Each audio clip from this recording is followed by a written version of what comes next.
welcome to the Knowing Show. Y'all, we are talking about something incredibly important today. We're talking about how to bear the fact of news that we're reading, that we're consuming, yet also holding with it the integrity of this is what I'm supposed to do right now today to take care of my family. And there's this really fine line of knowing a lot of information and having very little that we can actually do in response to it. And I am so incredibly honored to have the CEO and co-founder of the Hispanic Construction Council, former U.S. Marine Corps officer. George, thank you so much for being here. I'm so grateful to learn from you. I'm so grateful to connect with you and just kind of hear how are you balancing this. You know, a lot of people are looking to you, I think, also to bring a sense of peace and purpose in addition to what do we do? You know, these are really crazy times. So how are you doing? Good. Thanks for having me on your show. Good. I agree. You know, this is really interesting times. But what's interesting about this, it's like sort of a flashback from the first administration. A lot of things were happening during Donald Trump's first administration.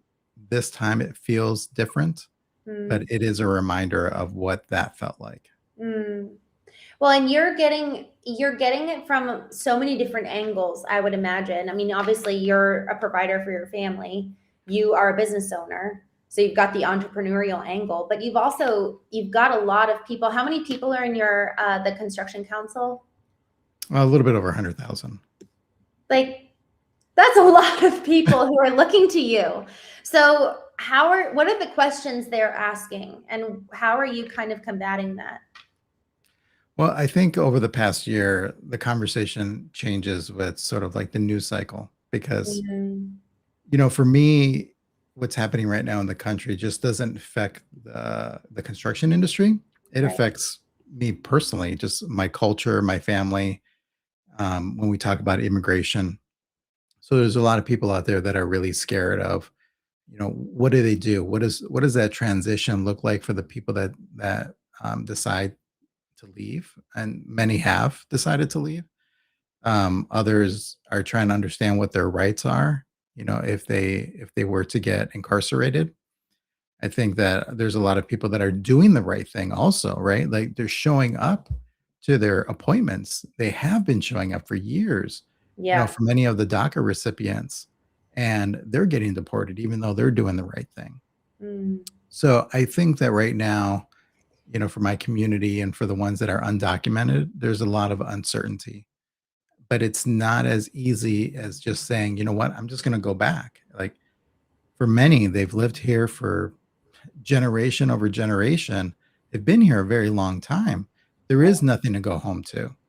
Uh, for others, you know, like children, where are they going to go? You know, how do we split families? You know, I think that all of that is really complicated, and it really has put like an added, I think, just level of stress and pressure because everybody will ask me, especially in national media, is what is our feeling on immigration? And so it's a very difficult question to answer, but I think the one thing is for people to understand, especially in my community, because we elected this president, we elected this Congress, is that elections matter. And we need to really, truly educate ourselves so that way we know, because we're suffering the consequences right now. Yeah. The weight of obviously your immediate family, if you kind of think of it as concentric circles, you know, you and your family are in the nucleus, and then you've got 100,000 people that are looking to you. And you know what you've built with the council in and of itself, but I mean, that's so many lives. I would only imagine that you're probably more connected than most. Just to this crisis. My sister, she was doing nursing at one of the, I guess it was almost like a pop-up clinic in El Paso. And she was down there for a couple of months, and it was really devastating seeing what was happening down there. And it's wild how many of us live in our own echo chamber, and I don't even think it's with intention. It's the way the algorithm works, and it feeds us something very specific. And so what news outlets have you found to be the most fair? When it comes to immigration, I feel like CNN, MS Now have been very fair in in covering the media coverage. There are some things like I will listen to more conservative news groups, like Fox News, and others. What they say isn't necessarily wrong. It's in the way that they say it that Hmm. leads people to believe something different. So um, that's the part that I think it's kind of complicated because then people that do watch those news stations, they come back at me and they're like, "Well, this is what I heard, and this is what I heard," and I'm like, Yes. "Yeah, it's you're like a quarter right, but Mm. now I need to educate you on the kind of the full spectrum when we talk about this immigration issue." Right. Right. There's a lot, perhaps that is it not, is it being distorted? Is it being hidden? Is it being just misunderstood? Like, what do you think it is in terms of the key problem? Well, I will say, like for conservative news, for instance, like immigrants, undocumented immigrants, they commit crimes. It happens, but it happens at a much lower rate than Americans. And when now something happens, now it's like, oh my God, look at, they're going to highlight this news story, right? And guess what? They were undocumented. And so Mhm. they really highlight that. And so that's where it's like, yeah, it's true, but you're putting it in terms like as if all immigrants are doing this. Mhm. And so that's where I Right. It's don't, just unfair. yeah, it's really unfair. And that's the reason why I don't like it.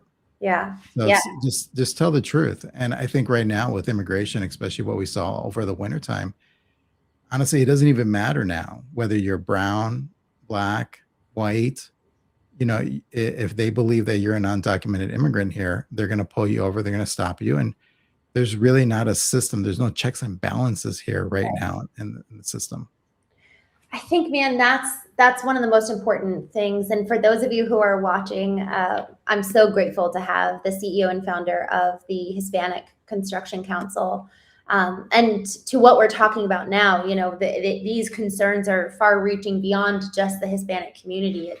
It's whatever, to your point, white, black, or brown. If they think that you're illegal, they're gonna pull you over. But to your point, I think that you really just hit on a core issue: checks and balances and the lack of it. We saw this, and I really want to be. I feel reticent, so I hope that this comes out well. When this was being discussed, this whole concept of being fair and having not just pulling the data to prove your point, but looking at the full picture.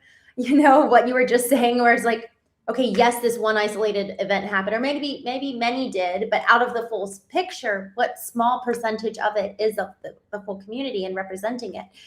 But with the whole Black Lives Matter movement, there was an opportunity to call for some real reform and some real change to bring in checks and balances.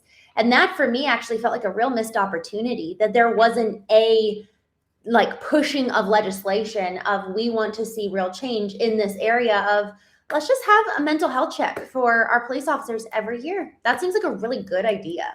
Like, fair, let's do that. But there wasn't a change or a reform opportunity. I guess there was an opportunity, but there wasn't something really being pushed by the group at large. And so I think we missed out on that. And here's another opportunity where it's like to push and promote checks and balances within our own government. Yeah, I'll say, especially during the George Floyd time frame, police officers across the country, not that the mass majority of them were out of control, but there were some that were out of control. And we didn't have the right system set up to actually provide like protection for the people that needed it. And so this is where the system failed. But this is what I dislike about the system is that we go from one end of the spectrum to the complete opposite end of the spectrum.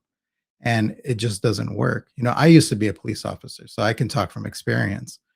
What we see today, like the tactics that ICE uses, would never be allowed in the department that I work for. We never treated people that way. It didn't matter. And so, and we've seen that on TV multiple different times, how Right. that that power is just being abused right now. Mm, And so I agree with you though, with, we had an opportunity, for instance, like law enforcement reform. We had an opportunity to change the training program. We had the opportunity to train and understand the stressors that mm, police officers go through. We're not born that way when we get, sort of this distorted in our view. It's usually years of being trained a certain way, yeah, being treated, yeah, in a horrible fashion, right? Like nobody calls the police because it's their best day, yeah. right? So we go through a lot of trauma. What a good point. And so there needs to be a better system that's built. And we had the opportunity. And we honestly, as a country, I feel like we messed that up. We Mm, really leaned hard on DEI, and DEI just became this checklist. And yes. that's where I think a lot of people got sour on the taste of DEI. Mm, And now it's basically, you know, we don't want to talk about diversity. We don't want to talk about equity and inclusion mm, and in government. And I think that that's terrible because that's what government's supposed to do, right. and we've been doing it ever since we've had a government. So Mm, that's the part I just don't understand. It's mm, like, if you really want to get away all of that language in government, well, you're getting rid of all the policies that support the community. right. When we want health insurance or we want a ramp because, we're in a wheelchair, or we want better handrails because, we can't climb stairs. That, guess what? That's called equity and that's called inclusion. Mm. That's such a beautiful point of, you actually can legally, you can sue companies for not having an ADA compliant website. Actually, Mhm. a lot of people make that their job. They're very wealthy as a result of it. But George, I want to take a step back here because it's easy to see there's a lot of issues. It's easy to see that. And what can we do? And so, there's this fine balance of how do we maintain control over that which we can control and have this like, all right, I'm not going to get so actually my darling, he would just get so angry every time he opened his phone because because he consumed so much content around what's happening around the world that's very unjust and very not right. He would open the phone and almost immediately it would be like we'd be all in the middle of dinner and then all of a sudden it's just like he's in a completely different world, like country, suffering with these people, which is so beautiful and what a heart for justice. And I so respect that. And how do we contend, like our nervous system was not created for this much bad news. We actually can't, I don't think we actually have the capability to handle all of this. And to what you're saying, I think it's like, man, we're trying to orchestrate something from the top down where we don't even have that ability to handle. We're not actually emotionally intelligent ourselves. We were talking before we joined about how this show is dedicated to the cultivation of the human intelligence. Well, we've over-indexed on the intellectual intelligence, and we're so underdeveloped in these other areas of emotional health and spirituality, and even our own physical bodies are like deteriorating as we sit behind a desk. So we've got all these folks in power, like literally in power, that are not really well themselves. And that's not for the black and white. There's both and. But how would you encourage us on kind of that individual level? If I'm sitting at home behind my computer listening to this conversation, being like, man, I know, pounding my fist. Yeah. What do you recommend that we do? What does radical responsibility look like for us right now to take action on that which we can? And man, how do we engage with all this other stuff that's so angering? Yeah. Well, I think that's first is really understanding that we are very divided as a country, within communities because everything has become so political, and understanding that we don't need to be divided. We all want the same thing. It's just we believe in different ways of getting there. And that's where I think that people need to really understand, like, what can you control? What stresses are in your life that you can say, you know what, I can make an impact on today. Just like we were saying earlier, like I can't affect what's happening in Iran and open up the Strait of Hormuz, so that way we can lower gas prices, so that way our food is not as expensive or travel is not as expensive, that it would make it for a better summer for our children, Yeah. right? But it is affecting us. So I can sit here and stress about it every day and um, really produce nothing. Or I can manage my stress, look at my budget. What are some things that I can take away so that way I can ensure that my kids can go to summer camp or we can go on a vacation?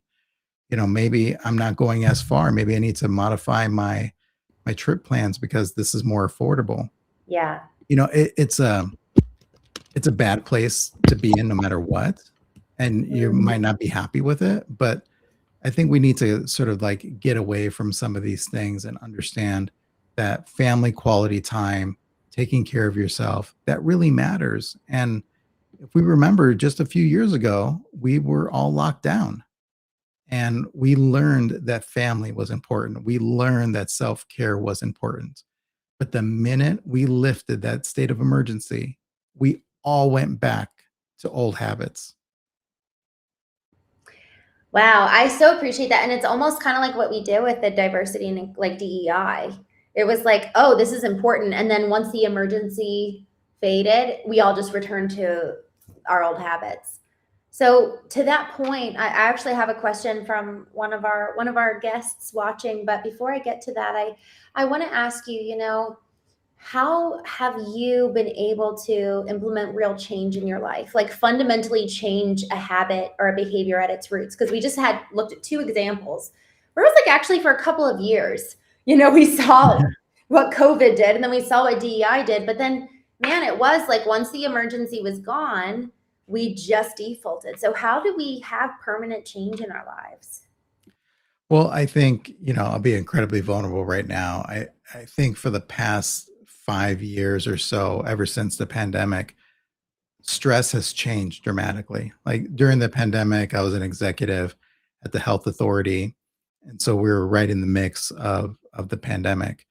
And then when I left government and went into the nonprofit world, it was starting in a very new environment and trying to understand all of the different things that I now need to worry about. That's very different from government. And then the economy has been sort of like up and down and all over the Yeah. place, and it really doesn't make any sense at times because the stock market is up, but yet people's Mhm. income is low. Yeah, And it's so an anomaly. it's understanding, I think, that we need to take care of ourselves, and the first thing that you have to take care of is that one thing that nobody can see, and that's our mental health. Mm, So I highly encourage people, talk to somebody, have a counselor. I do.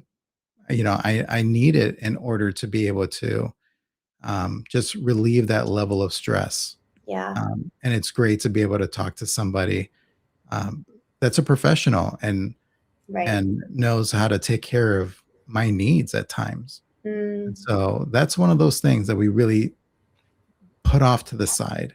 And as human beings, we really need to start taking care of our mind. mm. Y'all, for those of you who are just joining, George has 100,000 people who are members of his Hispanic Construction Council that he co-founded and is CEO of. And George, I just really appreciate it because I rarely hear men who really have an appreciation for counseling, but especially when you've got that level of, use your word, stress, Mhm. like, my gosh, that's so much. I can't imagine all the questions, all the messages, all the concern, and, just how do you adjust for your family budget when you had all these wonderful hopes and dreams for your children and then that's changing? Yeah. It's very real, and it starts from within us. It's like, am I healthy enough to lead well? The more I'm working with more executives and CEOs, the more I'm like, oh my gosh, leadership is relationship, and we don't know how to do relationships. Like, we were never taught how to do relationships, and we were never taught to be healthy in the first place and how to cultivate those kind of like core tenets of what leadership really looks like. It's like once you're thrown into leadership, you're like, oh, I guess I'd better go find a leadership book. Like, I Right. don't know how to do this. So, Well, that's where I think, for leaders, they really need to understand that being a human being is complicated. mm, It's not easy, even for ourselves, even for the richest people.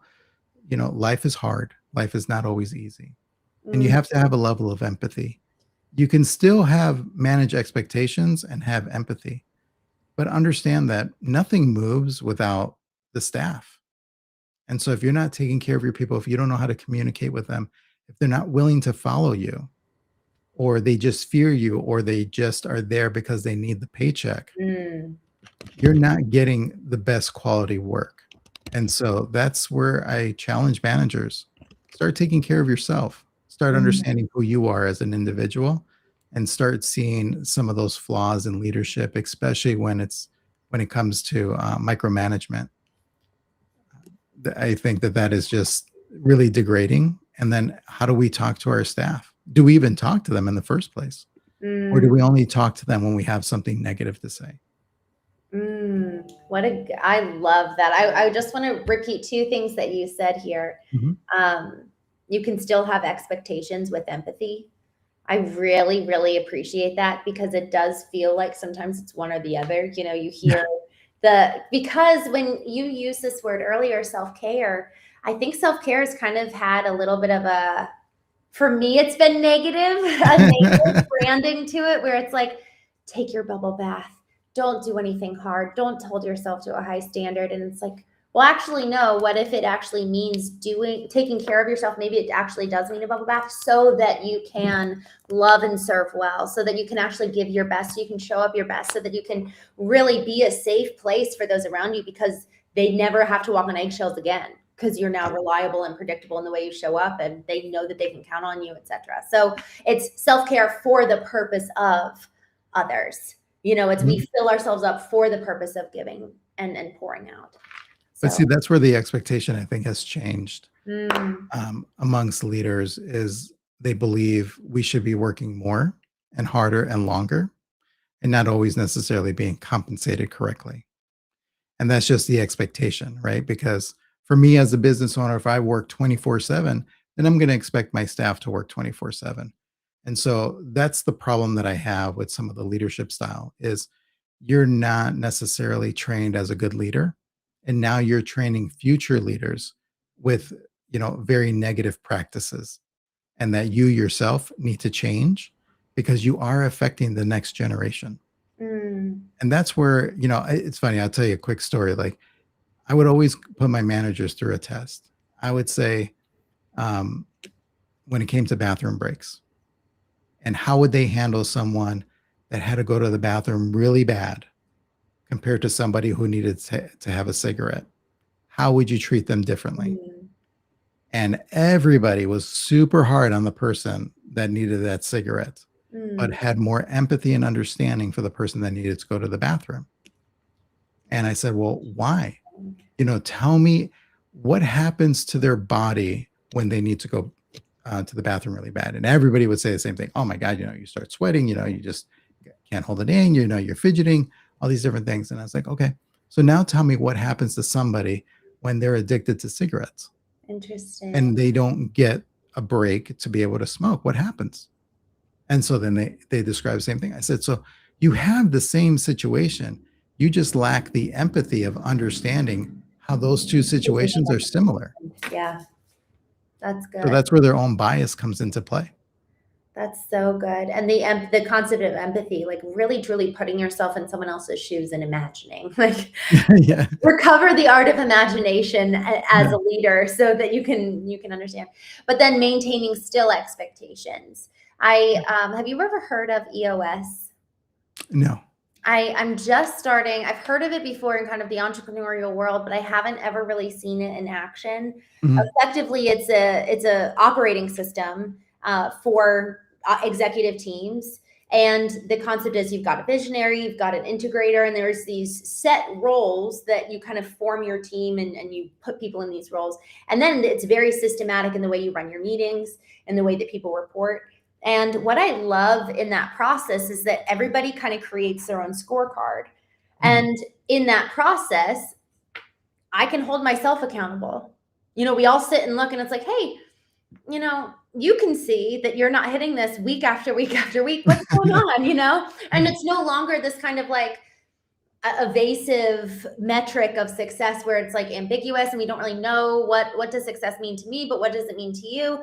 So I find that the more we bring clarity to what even are those expectations, and even expectations for ourselves, George, like we're talking about self-care. Well, gee whiz, do we even have reasonable targets for ourselves to then go and afford care? You know, if we're setting these impossible goals for ourselves, we can never extend empathy to us. And then why would we give anybody else empathy if we ourselves aren't giving ourselves anything? I think that there's actually a lot of weight in you treat others how you treat yourself. Yeah, exactly. And, I think when it's managing expectations, if you're having proper communication with your staff, it's pretty easy to manage expectations Mhm. because they're aware, right? Because you're constantly, not constantly, but you're having, supervision in a way that's positive and that it's um, regular, right? That there's regular interactions and not every interaction is a negative interaction. And what you'll find is that your staff will look more towards you and want to get your opinion on things, or they know that they're struggling and they just don't know how to make it better. And so they'll come to you in confidence and tell you what their struggles are. And then it's your job as a manager to help them figure that out and help them, solve it, sort of push through the problem. But they can't do it on their own. The expectation shouldn't be only on them. You have to hold, there has to be expectations on you as a leader of how you're managing those relationships. So good. Because if you're not, then you don't belong in that role. That's so good. Yeah, are they great? Are we giving them a space to say how we're doing? Right. Right. That's so good. So maintaining control over what we can. You were talking earlier about just really having effectively practices in place to lower and reduce that stress and recognize, family really is everything. And so what are you doing with your family these days to just be really intentional? And, what did you even yourself kind of go through a phase of like, after COVID, did you ever kind of forget and then have to come back to to your family? Yeah, there's certain things that I've just made a priority in my life. And Mm, one of those things is always showing up to my kids' activities. So yeah. it doesn't matter, right? It's my responsibility to manage my schedule to ensure that I'm there for them. And so it's very rare for me to miss an activity. And, my kids are starting to get older and I'm starting to realize, wow, I only have like with my eldest son, I'm like, I only have 3 more summers and then you're gone. Right. So time does really go by fast. You'll never gain that time back again. You'll never gain those memories. And the one thing I'll tell people is, when we think about this work-life balance and, how we, tend to walk away sometimes from the priorities of our life, Yeah. is to understand that everything that we do here doesn't matter because at the end of the day, you take absolutely nothing with you when you die. The only thing you take are the memories, and that's it. Mhm.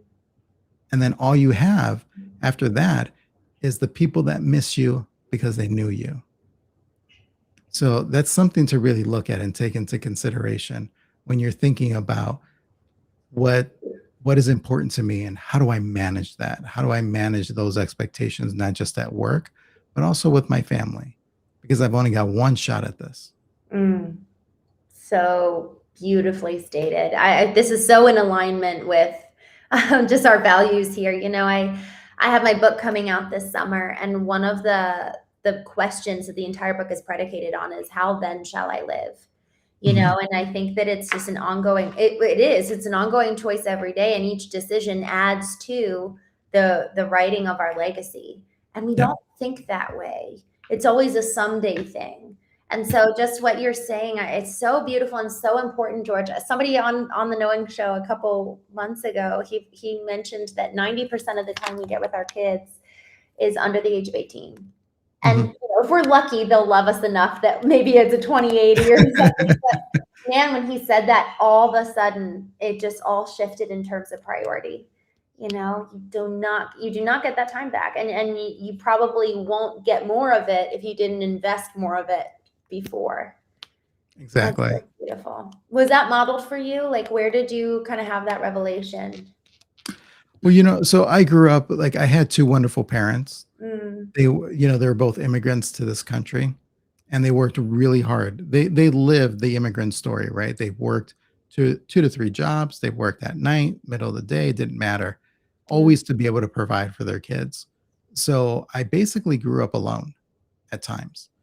wow. And those are the things, like one of the biggest regrets that I have that I can never change is the fact that I never went to a sporting activity with my dad. It Mm, just never happened. It never was aligned. And I'm a huge sports nut, right? yeah. And even when, um, my father passed away about 15 years ago, Wow. and I remember right before his death, I'm like, I really want to take him to a baseball game. And I didn't. And I didn't because I didn't know how to. I know that sounds probably pretty ridiculous, but I'd never done that with my dad before.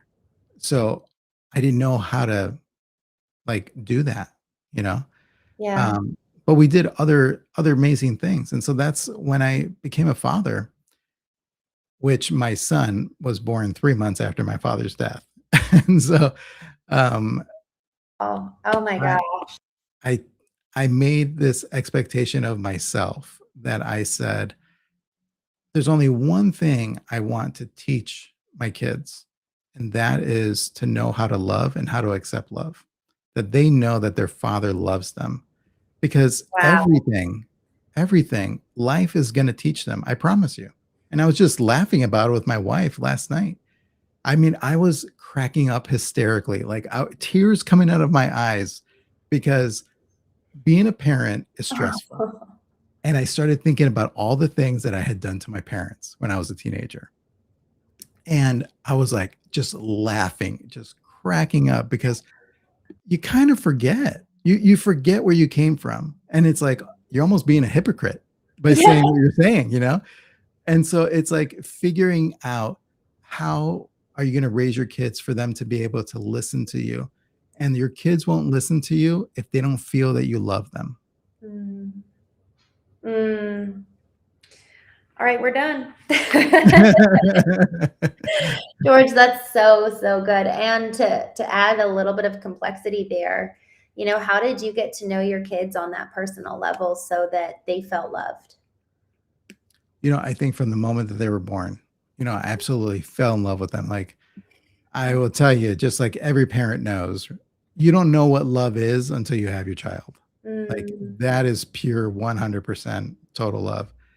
And from there, I just didn't want to let them go. And I just have tried to nurture them to be good people that I get to live the years that I didn't have with my parents. I get to live with them. mm, So, do I take them to ball games? Absolutely. Am I very involved in their life? Absolutely. Do I take time after dinner when I'm exhausted and everything to do homework with them or to play with them or to do whatever? Absolutely.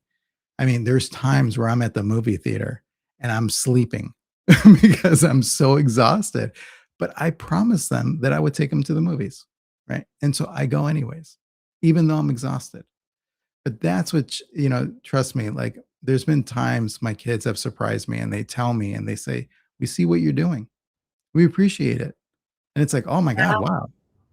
wow." Thank you. Yeah. You trained them well. It's Our kids are smart. Kids are just inherently smart. It's just the fact that are we smart enough to know how to nurture them and grow them in the proper mm, way?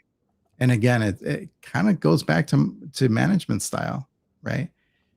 And so we really have to think about that because they're very much connected. And yes. so all I want out of life is for my kids to love me. That's the Mm, expectation I've put on myself. And it's incredibly hard. It's not that easy.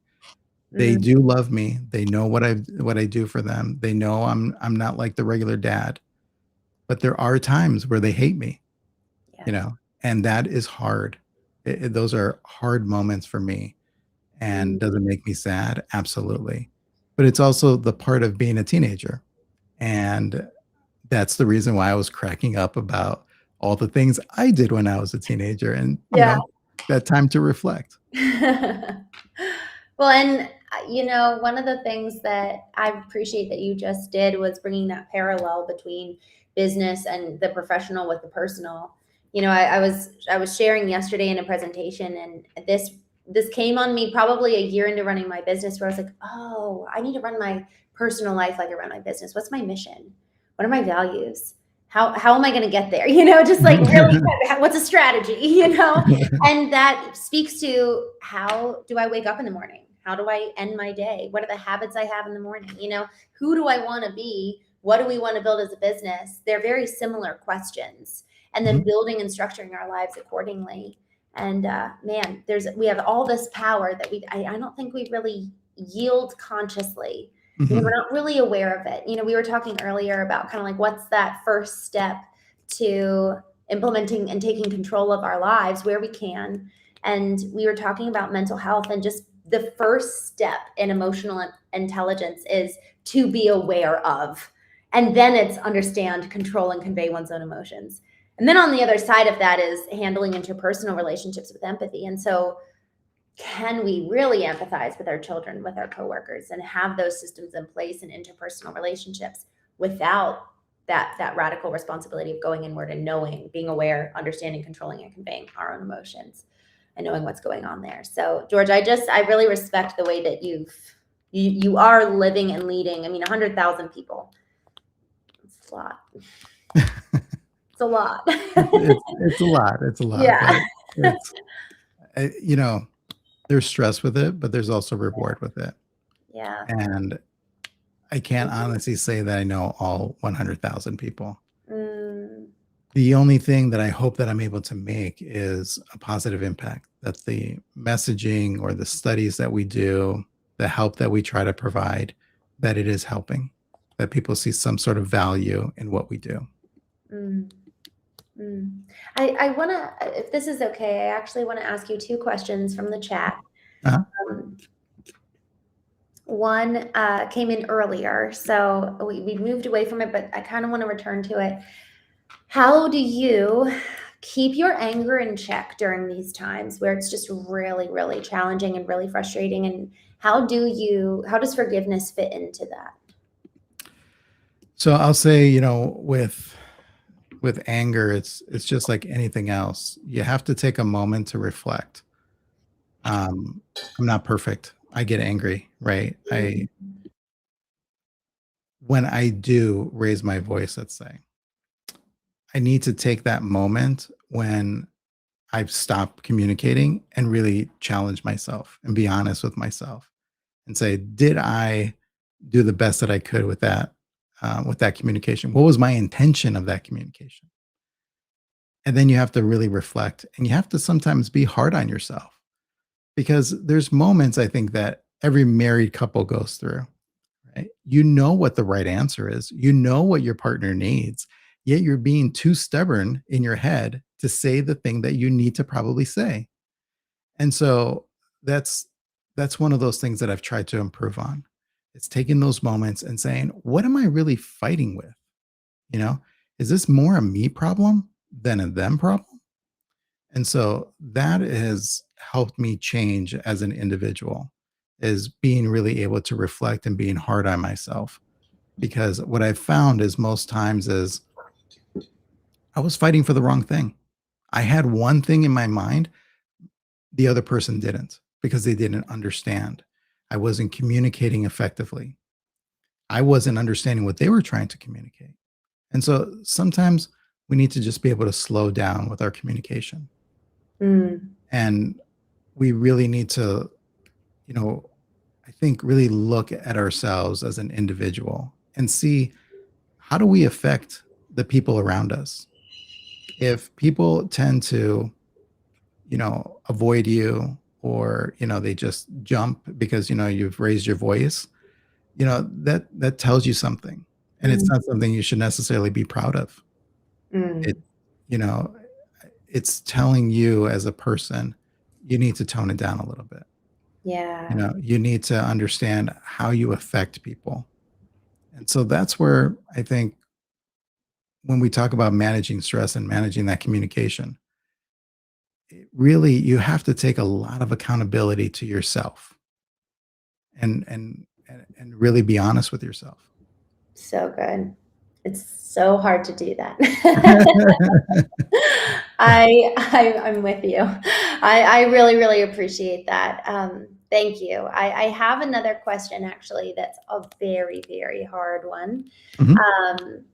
So we have a friend here in the chat who said his girlfriend and mother have both passed away and just really, really struggling with feeling lost and empty. Just like, man, I can't imagine that level of loss that quickly. And so I would just love to hear, he said, I don't know how to recover. And so I would just love to hear your thoughts, like on the other side of grief, on the other side of that amount of loss. A lot of people in your community have dealt with a lot of loss.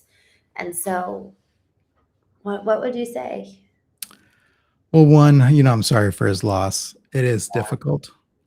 I will tell you from my life of whether it was being a Marine or a police officer, I've seen a lot of death in my Mhm. lifetime. And it's never easy. For me, 15 years ago, my father passed away. And I don't think I've ever responded to death the way I did in that moment. I had seen so much death prior to that I became immune to it.